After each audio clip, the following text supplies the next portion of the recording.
tell us about your hope, but also tell us about what you're doing to bring people back. Well, Andrew, good morning, and tons of reason for hope, not least of which is that spring is coming. And that always makes people feel hopeful. But this year in particular, with outdoor dining, which we believe is going to be a mainstay, not just in New York, but in cities around the country, what that's going to do is to create a sense of life. And just like the stock market really is fueled by hope, so too is our industry. When people in New York City who may have left New York, either to not go to work every single day in their office or maybe even to move away from town, come back and all of a sudden the city looks like it's open for business, that then generates more people wanting to do it. Our vaccination rates are incredibly high. I just heard yesterday was yet another record day for vaccinations. What we're doing is also finding that members of our team are excited to come back. That was not the case over the course of the summer.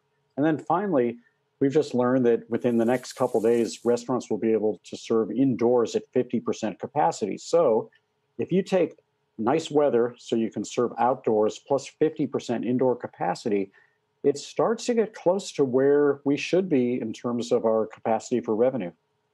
Well, that's what I was going to ask you, Danny. In terms of the numbers, well, a couple of things. First of all, are you requiring your workers to get vaccines? Many of them, I understand, actually do have access to vaccination at this point. So that was one of the best things that happened in New York State. About 2 months ago, restaurant workers were moved up in line. And no, we did not require people to do it, but we have gotten on our bully pulpit like you can't believe. And then furthermore, really tried to lead with a carrot by paying 8 hours shift pay per vaccination that you got. So we basically said, we're going to give you 2 days off to get 2 shots. I guess if you get the Johnson & Johnson, you get 1 day pay, but that's not bad, 8 hours per shot. And so do you have people who haven't been vaccinated? And how do you think about that?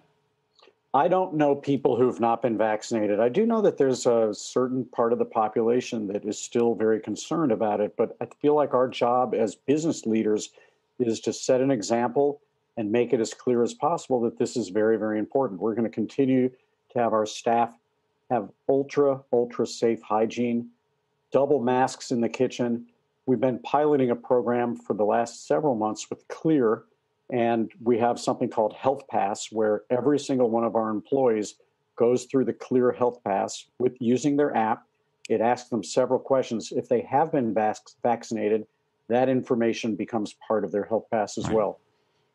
In terms of the economics of your restaurants, and you were talking about the capacity issue, both getting the piece outdoors, getting the indoors. How much, by the way, does the bar piece, the alcohol piece of it, which has always been a very high margin piece that's often subsidized other parts of restaurants, matter in all of this? And how do you see that playing out? Well, it'll play out eventually. People are still having cocktails and wine at their table. In fact, maybe more than ever. I think what you're probably driving at is that it's still not legal in New York State to serve liquor over the bar. So if you're looking to come to your favorite restaurant and seeing people cheek to jowl lined up 3 deep at the bar, that's going to still be a while. But that's okay with us. We feel like what is happening right now provides so much hope that we just haven't had. Just understand this. Yesterday, we opened Union Square Cafe and Gramercy Tavern for the first time since about 2 weeks before Thanksgiving. And the goosebumps and the good feeling that generated amongst both our staff members and our guests was palpable. That will build on itself, especially as you see sidewalks heaving with people as opposed to looking like a bunch of boarded up windows with for rent signs. It's just going to be a massive difference in New York. Shepard Smith here. Thanks for watching CNBC on YouTube.